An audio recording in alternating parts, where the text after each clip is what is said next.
Você sabe que o novo agro precisa de tecnologia, gestão e sustentabilidade. Isso é compromisso com o meio ambiente.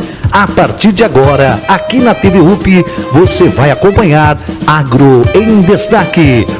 Momento AproSoja. Apoio AproSoja Mato Grosso. A AproSoja dá mais um passo no caminho da sustentabilidade. Projeto Guardião das Águas. Uma iniciativa que fará o levantamento quantitativo e qualitativo das nascentes localizadas nas propriedades rurais de soja e milho do nosso estado. As nascentes serão identificadas e classificadas de acordo com seu grau de conservação. E, ao final, teremos um mapa descritivo da situação de cada nascente. Ações como esta visam o futuro e colocam Mato Grosso na vanguarda da sustentabilidade.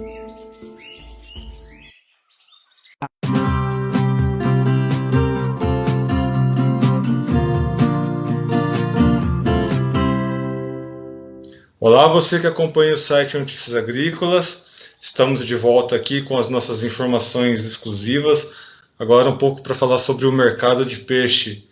Eu estou aqui com o Vitor Leite, ele é sócio-gerente da Zaltan, que fornece pescados aí, ali, principalmente pescados ali da região da Amazônia.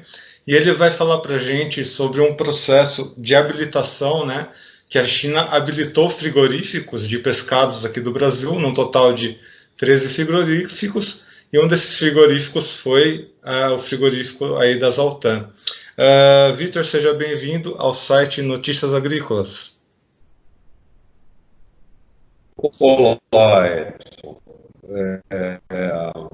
Fico muito feliz com a possibilidade de falar um pouquinho a respeito da nossa empresa do peixe da Amazônia, e estou à disposição de você para atender aí a todos os seus questionamentos.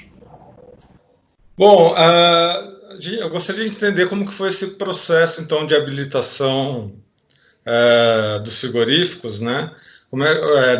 Começou no ano passado, veio até ao longo desse ano. O que foi necessário para que vocês conseguissem essa habilitação?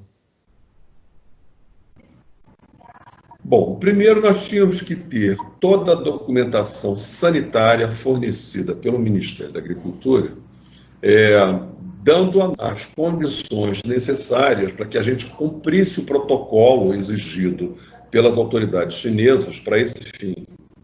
Então, nesse protocolo existiam uma série de coisas que você tinha que cumprir, por exemplo, qualidade de equipamentos, espaços de utilização, câmaras adequadas, um protocolo de higiene muito bem ajustado, câmaras frigoríficas com temperaturas adequadas, embalagens próprias para você poder exportar com a qualidade e apresentação exigida a esse mercado, e, enfim, todos os demais documentos que fossem necessários, tanto pelas autoridades chinesas, quanto os exigidos pelas autoridades brasileiras, e enfrentar, então, o crivo que teria que ser submetido tanto pelo Ministério quanto no mercado que estava nos exigindo essas informações. Agora eu gostaria de saber, porque a China ela já é uma grande importadora de carnes brasileiras, né? Peixes, inclusive. Só que, no entanto, internamente eles têm peixes lá que vão acabar competindo aí com o mercado brasileiro. Como é que vocês estão se posicionando aí para tomar o mercado chinês, se posicionando para levar aí os pescados brasileiros para a China? Bom, o mercado chinês é um mercado muito ávido por produtos, especialmente produtos alimentícios. Mas, da mesma maneira, eles produzem muito. E os peixes que eles mandam e os outros peixes que eles compram não dão para atender a demanda chinesa do que é necessária. Então a gente vê que há uma fatia de mercado aberta e pronta para receber o nosso produto, porque é um produto diferente, ele não é um produto comum no mercado. A gente sabe que o peixe redondo ele é conhecido, por exemplo, o pacu, eles já produzem o pacu lá. Esse peixe já é conhecido, mas ele não é consumido em larga escala, e o chinês ele gosta de coisas exóticas, especialmente coisas exóticas. E os nossos peixes competem com os demais pelo um apelo muito forte, que é o apelo amazônico, ou seja, é o apelo do peixe saudável, é o apelo do peixe de uma região que eles imaginam que é o Eldorado da natureza, que é exatamente a região amazônica. É esse o apelo, com esse apelo que nós vamos entrar, independente de todos os outros, de qualidade de produto, mas muito fortemente falando do apelo amazônico.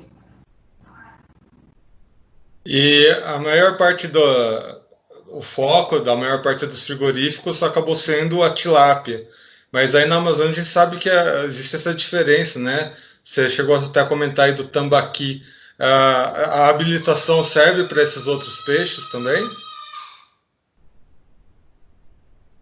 Bom, quando nós nos habilitamos e fomos apresentados como uma empresa que processa um outro peixe que não é tilápia. Nós processamos o tambaqui, nós processamos o pirarucu e nós processamos o pintado. Por estar na região amazônica, são os peixes da região. A tilápia é um peixe nacional. Ele já vem de fora, ele é um peixe que vem de lá, do Egito, e, enfim, de outros países. Foi um peixe introduzido no Brasil. Esse não, esse é um peixe amazônico, é um peixe nativo, e, portanto, o apelo dele é diferente por essa razão. Certamente o mercado chinês vai olhar para esse peixe não exatamente da forma que se vê a tilápia, mas vai se olhar como um peixe exótico e um peixe eminentemente brasileiro. E qual que é a expectativa de crescimento de vendas, né? Como é que vem as vendas do ano passado, pré-crise, e qual que é a expectativa de vendas agora com a habilitação para a China, em comparação aí com o mercado brasileiro que vive esse momento de coronavírus?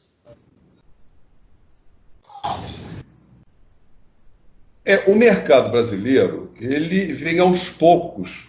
O tambaqui vem aos poucos ganhando o mercado brasileiro, e ele vem descendo, ele vem saindo da região amazônica, vem entrando pelo centro-oeste, ganhando a região sudeste e sul, e tentando chegar na região nordeste. Mas isso em passos graduais, não na velocidade que porque a tilápia está no mercado há muito mais tempo e já está consolidada no mercado como produto de consumo, de uso, de consumo em larga escala. O tambaqui tem que fazer esse mesmo caminho, percorrer essa mesma estrada, o que demanda tempo. E o nosso tempo é um pouco menor porque somos mais jovens no mercado.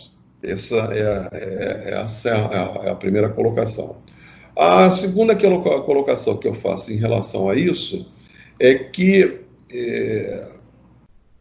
esse mercado ele é um mercado crescente, mas também numa velocidade adequada ao desenvolvimento do que a gente oferece no mercado.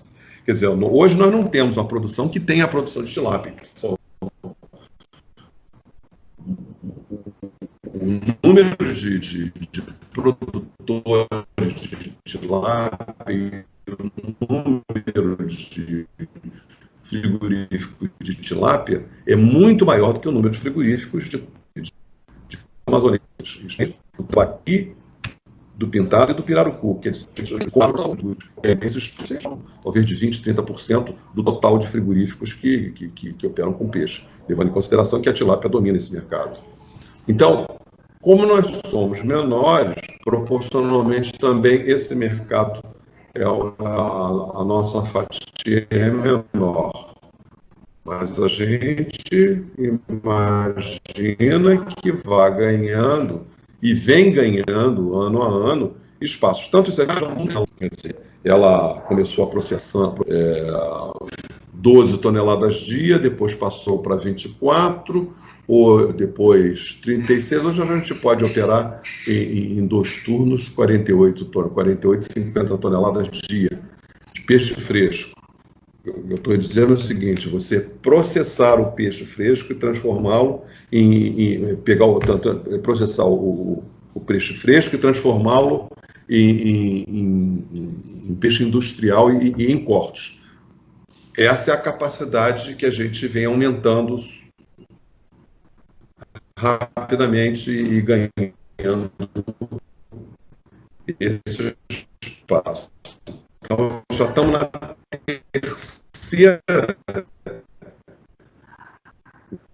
terceira ampliação. O que se imagina é que o próximo passo, se ganhar, temos outra planta, porque provavelmente essa planta não comporte mais outra ação. Você teria que fazer uma planta nova, atender a esse mercado. Ainda não assim que vai acontecer. Isso é uma expectativa. Ok? Ok.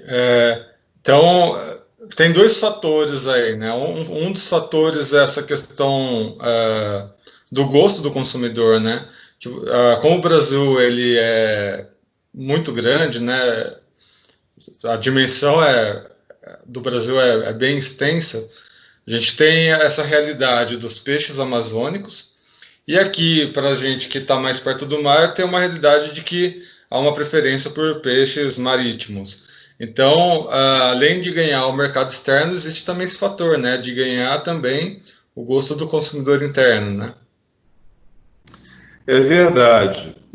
Para você ter uma ideia, o amazonense, o paraense, o rondonense nem tanto, mas o amazonense, o paraense, eles comem qualquer coisa em torno de. Eles comem muito peixe. Eles comem qualquer coisa em torno de 18 a 20 per capita ano de peixe. E a alimentação básica do amazonense, a alimentação básica paraense, é peixe, porque a carne, primeiro, que é muito cara, e segundo, que a fartura de peixe e a cultura deles é peixe. Quando você leva isso para os estados do interior, e aí eu falo Tocantins, Goiás, Mato Grosso do Norte, Mato Grosso do Sul, o interior do Paraná, o interior de São Paulo. Por que você começa a falar mais para o interior? Essa gente mais peixe está perto do litoral. Por exemplo, quem está lá para o lado de Avaré e lá para aqueles cantos, Foz do Iguaçu, não sei o quê, come muito mais peixe porque está muito longe da costa. Mas se você tivesse em Florianópolis, em Santos, você iria comer o peixe de mar. Então, parece que o Brasil tem um corte assim, quando você olha assim a Serra do Mar, você faz um corte assim do seguinte: tudo igual come peixe de mar, tudo que passou da cadeia de montanhas e que ficou mais interior, come mais peixe de rio. Então, essa história de comer de conhecer mais o peixe vai muito em função dessa história, da proximidade do mar ou não. E mais, no norte você não tem muita opção, você tem que comer muito peixe mesmo. Já no sul, no Mato Grosso para baixo, você tem muita carne, porque se cria muita carne, os rebanhos são muito grandes e tudo mais. Então, a dificuldade de você chegar com esse peixe no sul e também no interior é um pouco maior também devido a isso. Então, essas condições alimentares, ou essas peculiaridades alimentares, é que determinam muito o volume de peixe que você pode, o que se pode consumir em regiões, portanto, a gente oferta em cima do que o mercado exige. E aí, outra particularidade que a gente vive nesse momento é o seguinte: temos o coronavírus, as pessoas estão comprando menos, né, indo regradamente aos mercados, muitos restaurantes aí trabalhando limitado, e ao mesmo tempo a gente está no fim da quaresma, né, onde tradicionalmente se consome mais peixe. Como é que está nesse momento? Qual que é a expectativa para esse momento atual, com esses dois pontos sendo levado em consideração? O mercado ele sofreu uma retração forte na medida em que as notícias sobre o coronavírus se tornaram mais frequentes e as pessoas começaram a tomar medidas de reclusão, até as medidas propostas pelo governo, e com isso, tudo aquilo que havia sido encomendado pelo mercado para ser consumido nesse período da quaresma, houve um cancelamento parcial desses pedidos. Portanto, o já de consumo, e isso deve ser uma coisa linear, isso se aplica tanto ao tambaqui como a qualquer outro peixe, tilápia e tudo mais. Houve uma queda na expectativa de consumo. Com essa queda e com essa dificuldade de você ir ao mercado, nós, frigoríficos, tivemos que nos adequar a isso, ou seja, tivemos que reduzir nossos quadros funcionários, tivemos que fazer um estoque regulador para atender possíveis demandas que a gente não sabe quando vai acontecer, mas realmente a gente se preparou de uma maneira, vem se preparando, né? De uma maneira muito cuidadosa para não romper com o mercado, não deixar o mercado sem atendimento, mas também não entupir o mercado, até porque você ia ficar com todo esse produto represado sem ter condições de colocação. Então, a gente está tirando da água o que é necessário para abastecer a demanda atual e ter um estoque para pedidos futuros dentro de uma previsão de que você deve, mais ou menos, ter uma queda aí no fornecimento ao redor de uns 30%, 40% do regular. Mas aí na fábrica de vocês precisaram se adequar de alguma maneira diferente para conseguir trabalhar e, ao mesmo tempo, ir atendendo essa demanda que acontece nesse período do ano? Como é que vocês estão trabalhando aí durante esse período de quarentena? Nós reduzimos Primeiro, nós fizemos o seguinte: nós trabalhamos intensamente por dias para despescarmos e processarmos a maior quantidade de peixes possível para atender todos os nossos que já estavam em carteira. Depois, logo em seguida a isso, nós continuamos com mais um período de 15 dias processando e estocando para você ter uma retaguarda para atendimento imediato em função de pedidos futuros que não chegaram, mas que a gente sabe que vão cair, sem que a gente tenha também um prejuízo muito grande. Ou seja, a gente teria que diminuir a nossa força de trabalho, mandando ela para casa por algum tempo, mas teríamos que ter em estoque uma certa quantidade de produto para não atender o cliente na boca da botija. Ou seja, o cliente que eu vou pensar, não, fazendo o seguinte: nós estamos processando, estocando um pouco, já que o shelf life do peixe permite isso, congelado, é claro, e aguardando que o mercado se manifeste. Com isso, a gente pôde desativar um pouco ou reduzir um pouco a força de trabalho para economizar, porque senão também as empresas não suportam esse ônus, esse custo operacional, se você não fizer uma redução na sua mão de obra. E a partir de que momento vocês vão conseguir efetivamente exportar para a China a partir dessa habilitação? Bom, como isso saiu agora, o próximo passo é você ofertar isso ao mercado chinês, aos dealers de lá. Ao mercado, a gente vai ter que ter representantes se deslocando ao mercado chinês e ofertando o nosso produto e esperando pedidos. Nós imaginamos que isso deva acontecer logo depois da crise do coronavírus, porque hoje nem viajar para lá a gente está podendo. Quer dizer, se os nossos agentes de venda quiserem fazer qualquer coisa, terá que ser por meios eletrônicos, o que nesse momento também é complicado, porque está se tratando de um produto absolutamente novo, não é uma commodity, um produto já conhecido, é um produto novo. E como um produto novo, você tem que ir ao cliente, mostrar, ofertar esse produto, ele tem que, de repente, fazer uma degustação e se interessar efetivamente por esse produto para colocá-lo no mercado. Então, nós imaginamos que isso possa ou venha a ocorrer, e esperamos firmemente que seja assim, logo depois que nós superarmos essa terrível que é a crise do coronavírus. E durante essa época houve alguma mudança com relação aos custos, né? Houve algum aumento de custo, de insumo, algum aumento de custo logístico aí para vocês?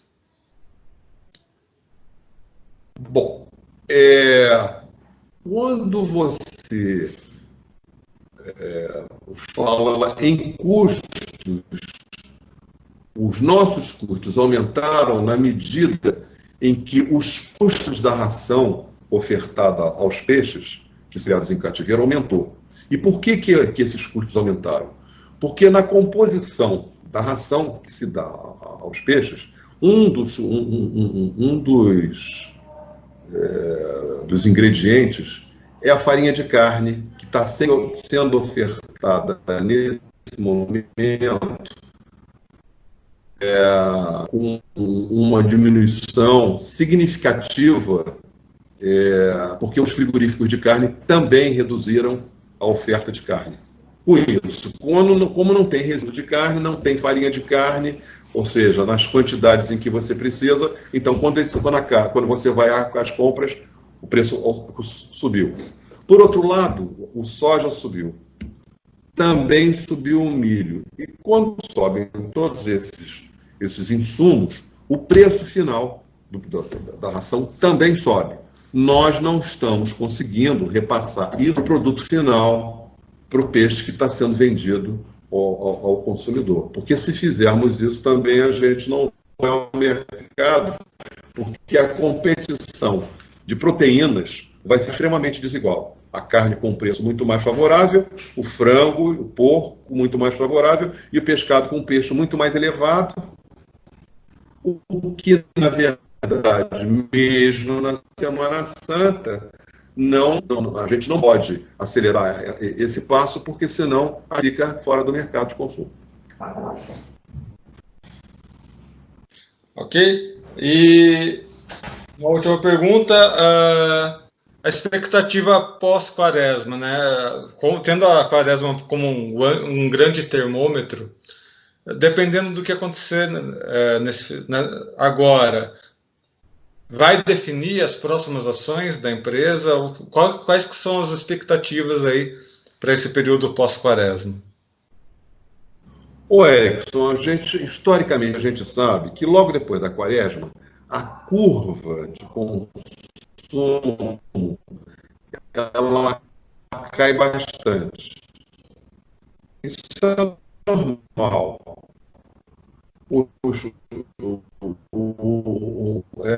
Ela cai agora, depois de abril, e aí ela vai no fundo e começa a subir. Julho ela começa a dar um sinalzinho de subir, começa a levantar a curva. Mas a gente sabe que é um declínio acentuado. Ela dá ordem de uns 40%. Ela dá um mergulho forte. E é assim e aumentar a base de consumo. Ou seja, se eu fornecer para grandes distribuidores, eu já sei que é esse o processo. Mas se eu for ampliar uma base maior, uma base de restaurantes maior, ou seja, de pequenos de restaurantes e de pequenos consumidores, eles sustentam o mercado. Mas a gente não sabe exatamente o que vai acontecer, porque a maioria dos restaurantes está funcionando a, sei lá, 10%, 15%. Só pode sentar uma mesa distante da outra, não sei quantos centímetros, ou 1,5 m, e só estão atendendo não sei quantos clientes, talvez 20, 30% da clientela que podiam receber. E dessa maneira, cai muito. Também eles não conseguem comprar, eles não conseguem vender lá as refeições como eles gostariam de fazer. E nessas condições, a gente acompanha esse mercado e acredita que a curva começa a melhorar de agosto, setembro para diante. Mas a gente está preparado sabendo que esse é um fenômeno normal que nós queremos compensar com publicidade e com uma campanha mais agressiva para o consumo do pescado, através de campanhas de oferta de pescado com preços bem mais favoráveis, sem que a gente tenha perda financeira nessa história. Vitor? Estou te ouvindo. Você me ouviu? Ouvi. Cortou só algumas partezinhas, mas deu para entender. Então, só para reforçar, esse momento vocês acreditam que apesar da demanda e a oferta estarem aí tendo seus entraves por causa do coronavírus, apesar da competitividade diante de outras proteínas, os peixes têm as suas vantagens exatamente por ser um animal mais exótico, né? E por ter aí seus valores nutricionais mais saudáveis. Esse é o posicionamento, então, que tende a se firmar daqui para frente. Isso. E sempre foi essa a tônica que nós utilizamos para vender o nosso peixe,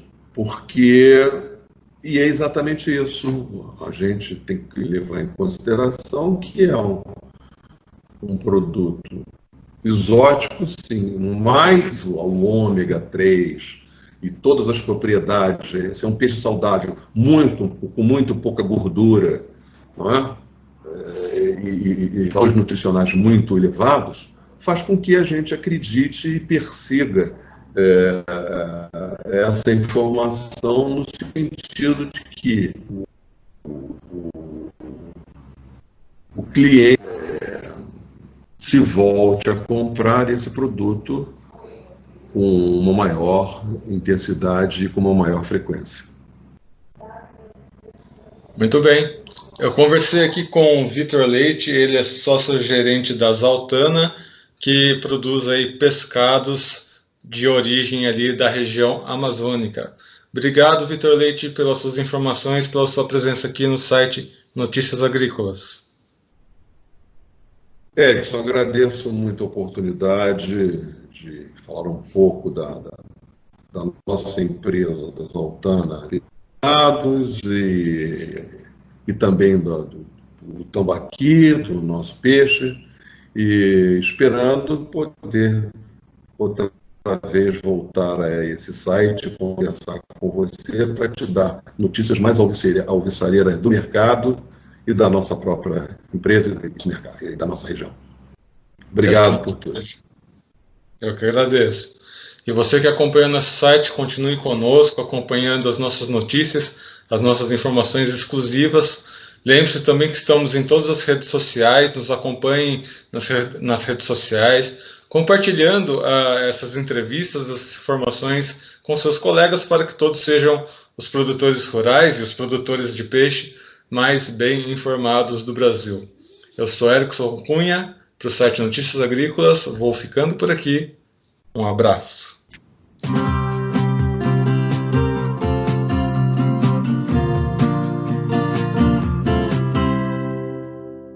Você sabe que o novo agro precisa de tecnologia, gestão e sustentabilidade. Isso é compromisso com o meio ambiente. A partir de agora, aqui na TV UP, você vai acompanhar Agro em Destaque.